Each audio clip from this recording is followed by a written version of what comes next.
My hand closed around his wrist before my mind even finished the thought that he was moving toward me. The training hall went silent. Every cadet in that room, every species, every set of eyes that could blink or didn't blink at all, turned toward the center mat, where I stood, holding the arm of an instructor twice my height. I had walked in early that morning, the way I always did.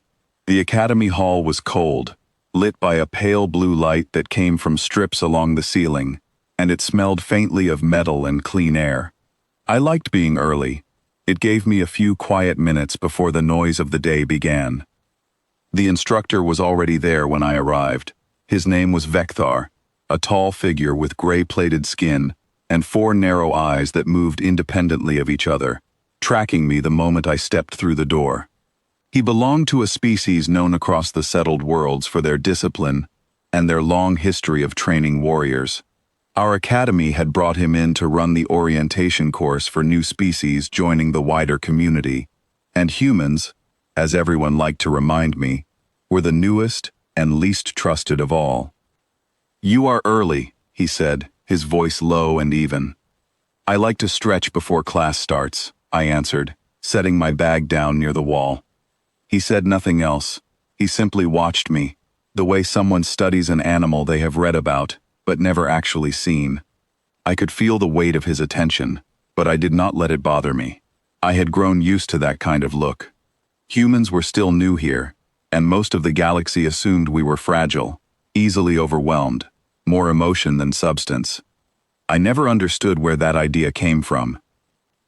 What happened next took less than 2 seconds, though it felt slower in my memory, the way important moments sometimes do. Vekthar's arm came forward in a smooth, fast motion, aimed toward my shoulder, testing how I would respond to something sudden and unannounced.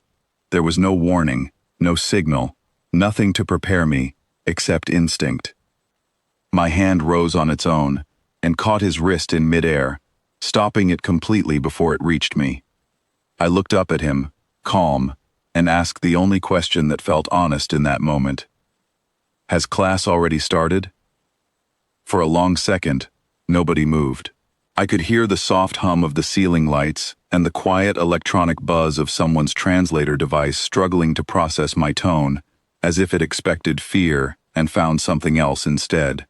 Vekthar's eyes shifted, all 4 of them recalculating something behind that gray, plated face. He did not answer right away. Instead, his other arm came forward again, quicker this time, lower, aimed toward my side.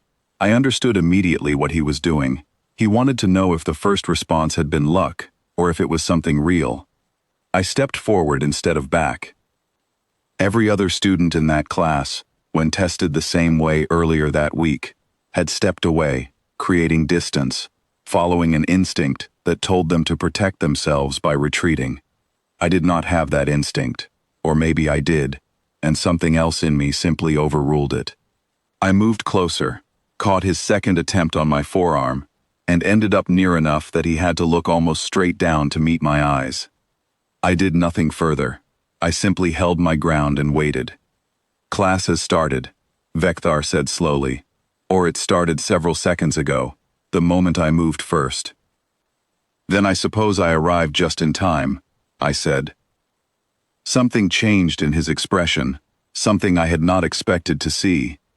A low, rough sound came from his chest, and I would later learn that this was the closest thing his species had to laughter, rarely used, and rustier than most things about him.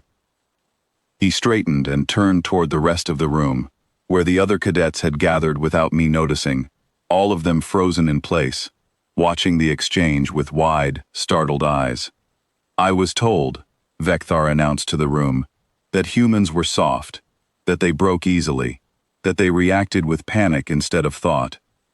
He looked back at me, his 4 eyes steady now instead of searching. I was told wrong. Class began properly after that, though I noticed the shift in how he watched me for the rest of the session, glancing over now and then, as if still working something out in his mind. He walked us through basic stances, breathing patterns, and the history of the training program, but my thoughts kept drifting back to that first moment, to the question of why humans were so often misjudged. It was not the last time it happened. A few weeks later, during a joint exercise between several academy classes, I found myself paired with a cadet named Owen, a broad-shouldered man from a farming community back on Earth, quiet and steady, in a way that reminded me of the people I grew up around. We were placed in a simulated scenario, meant to test quick decision-making under pressure, something the instructors called a reaction trial. The scenario dropped us into a mock corridor, filled with moving obstacles, sudden noises, and flashing lights meant to disorient us. Most species, according to the instructors, needed several seconds to recover from the initial shock of the simulation before they could move effectively. Owen and I moved through it without pause, adjusting instinctively to each change, communicating with short words and quick glances instead of long explanations. When the simulation ended, the observing instructor, a small violet-skinned woman named Ilsa Bran, stood staring at her data screen for a long moment before speaking. "Your reaction times," she said, "are nearly instant. There is almost no delay between stimulus and response. We grew up chasing balls across fields and jumping out of the way of moving vehicles that did not always stop in time," Owen said, grinning slightly. "I suppose it built something into us." Ilsa Brand did not smile, but she made a note on her screen, and I could tell she was recalculating the same way Vekthar once had. It became a pattern over the following months. Every test designed to measure our supposed weaknesses ended up revealing something the instructors had not expected. When exposed to sudden pressure, we did not freeze the way their models predicted. When faced with uncertainty, we adapted quickly instead of hesitating. When placed under stress, our heart rates rose and fell rapidly instead of remaining elevated, something one of the medical staff described as unusually efficient recovery. I remember a conversation with a cadet named Priya, who had transferred from a different training branch after her previous instructor requested she be moved somewhere more advanced. She told me she had spent years in competitive swimming before joining the program, spending countless hours pushing her body past what felt possible, learning to control her breathing under conditions most people would find unbearable. "They keep asking me how I stay so calm during the endurance trials," she said one evening, as we sat outside the training hall watching the twin moons rise over the horizon. "I keep telling them, it is because I already know what my limits feel like. I have been near them before. This is nothing new." I found myself nodding, because I understood exactly what she meant. Humans had spent generations testing themselves against difficult conditions, not because we were forced to, but because we chose to, over and over, in games and sports and personal challenges that had nothing to do with survival and everything to do with curiosity about our own limits. Vekthar noticed this pattern too, more than any of the other instructors. During one of our later sessions, he called me aside after class, his 4 eyes studying me with something closer to genuine curiosity than suspicion. "Your species trains for conflict without needing an enemy," he said. "You compete against each other for entertainment, yet the skills you build carry over into real situations. I have never seen this in any other species I have taught. We just enjoy pushing ourselves," I said. "It does not always need a reason." He considered this for a long moment, then nodded slowly, as if filing the thought away somewhere important. "There is a saying among my people," he said, "the quiet ones are the most dangerous. Not because they wish harm, but because they have already tested themselves against the worst and found it manageable." I thought about that for the rest of the day, turning it over in my mind as I walked back toward the dormitory with Owen and Priya beside me. The three of us talking about nothing in particular, laughing about small things, completely unaware of how closely we were being studied by instructors trying to understand what made us different. By the end of that term, the Academy had quietly revised its introductory material for new human cadets.